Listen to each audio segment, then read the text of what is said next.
Stu here with Raid Shadow Legends to go over Blind Seer. I just pulled her a few days ago. People said there are no guides on her, so we're going to go over everything about her. But for the first 2 minutes, let's talk about how she really pales in comparison to all the champions out there. Even somebody like Raglan, who was revised a little while ago, she really needs some work. So her A1 has a 40% chance to lower the turn meter by 15% on each of these 3 hits.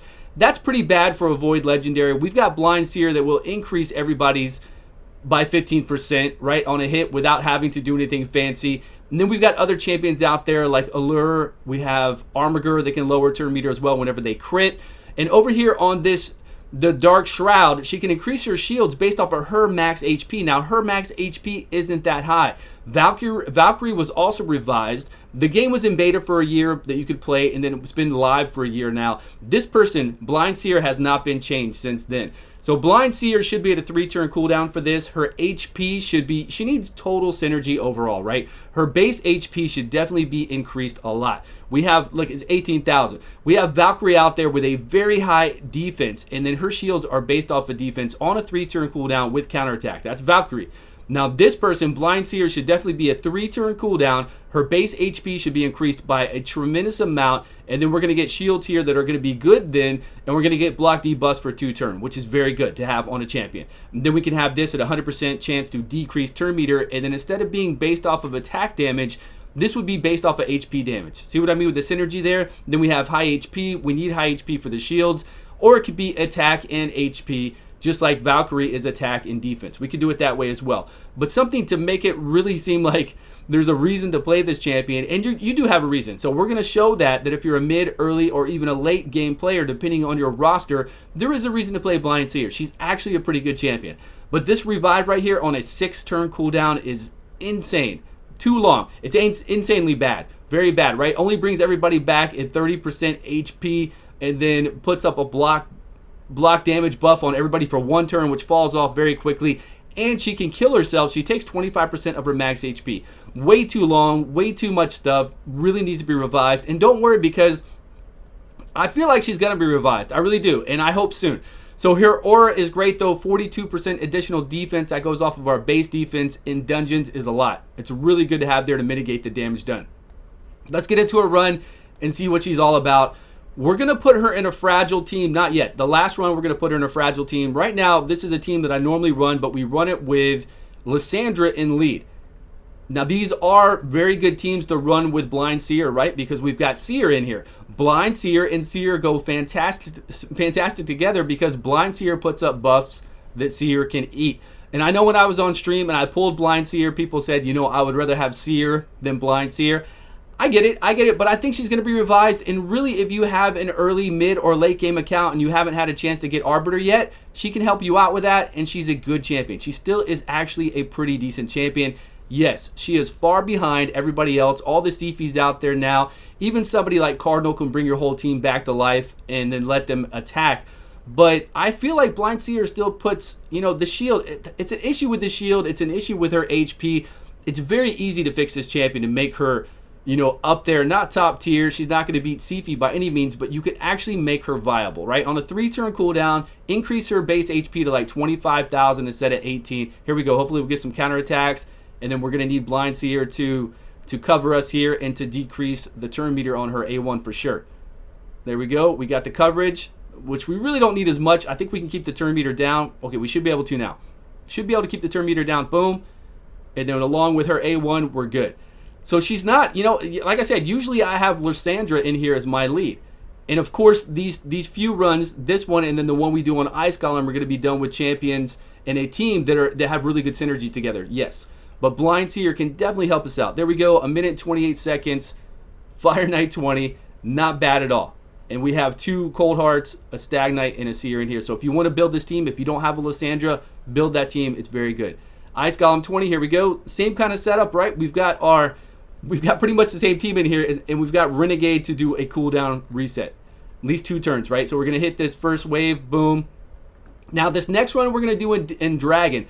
We're going to do it with a fragile team so that Blind Seer can actually revive somebody. I don't think we're going to lose anybody here. We shouldn't. But I want to see what happens when Blind Seer has to revive somebody, then has a 6-turn cooldown, takes that 25% of her max HP. how well can she do for you if you have a very, very fragile team, if you don't have the artifacts to be able to run her. Remember, if you're going to play her, put her in very high HP. I have HP gloves, 60% HP gloves, chest, and boots on her. So get her with as much high HP as you can, or at least HP gloves and chest, speed boots, so that she can go through and, go through her skills as quickly as possible.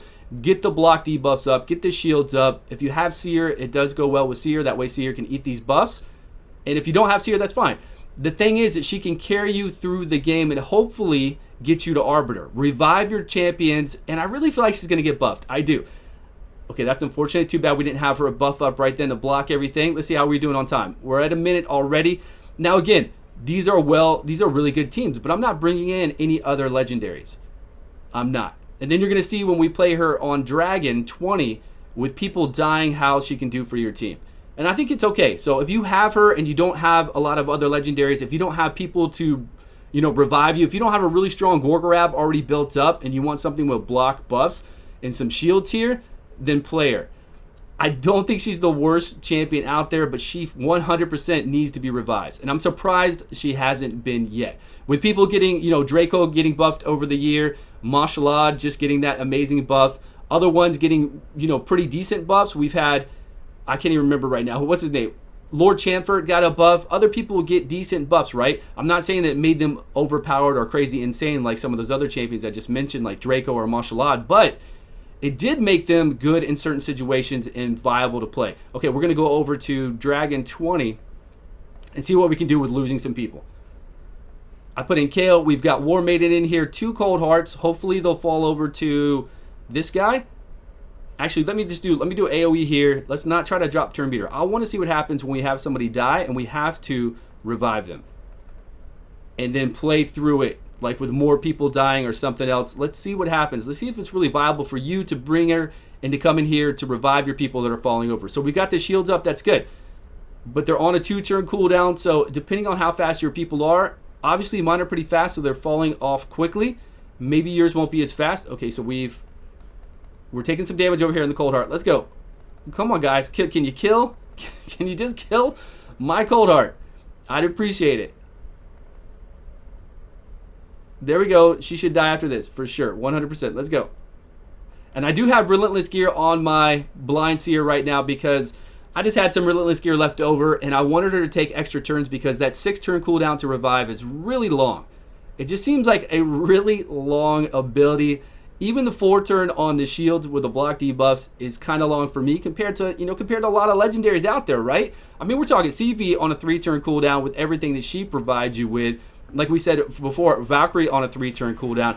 She needs to be on a 3-turn cooldown with the increased HP, doing damage based off of HP. All right, so we've got a while now.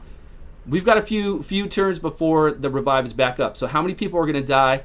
It's okay as long as she's, right? You always put somebody like this with as much HP as possible so that they are not targeted. And then once they're not targeted, they will be the last person standing because they have the highest HP. All these other people will die, and then she can bring everybody back to life. Now, she doesn't bring them back to life with a lot of HP. 35% really isn't a lot, and they'll fall over after that pretty easily. So this is good. We're about to see what can happen on a real team. So the shields, the shields are shields. They're helping out. They help give that coverage to people that come back up like this, and boom, she's back up.